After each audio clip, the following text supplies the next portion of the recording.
संगति का असर। एक बार एक राजा शिकार के उद्देश्य से अपने काफिले के साथ किसी जंगल से गुजर रहा था। दूर दूर तक शिकार नजर नहीं आ रहा था। वे धीरे धीरे घनघोर जंगल में प्रवेश करते गए। अभी कुछ ही दूर गए थे कि उन्हें कुछ डाकुओं के छिपने की जगह दिखाई दी।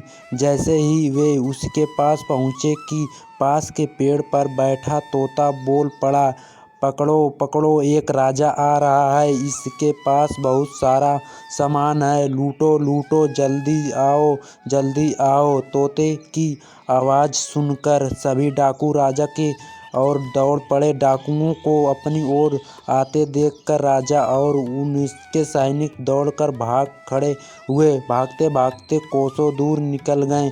सामने एक बड़ा सा पेड़ दिखाई दिया। कुछ देर सुस्ताने के लिए उस पेड़ के पास चले गए। जैसे ही पेड़ के पास पहुँचे कि उस पेड़ पर बैठा तोता बोला, आओ राजन, हमारे साधु महंत की कुटी में आपका स्वागत है। अंदर आइए, पानी पीजिए और विश्राम कर लीजिए।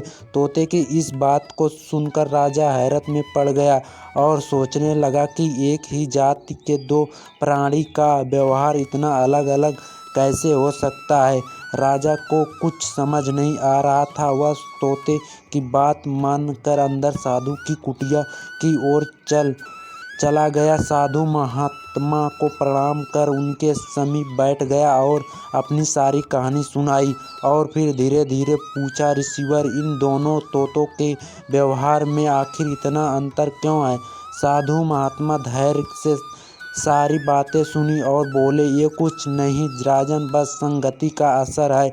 डाकुओं के साथ रहकर तोता भी डाकुओं की तरह व्यवहार करने लगा है और उनकी ही भाषा बोलने लगा है। अर्थात जो जिस वातावरण में रहता है वो ऐसा ही बन जाता है।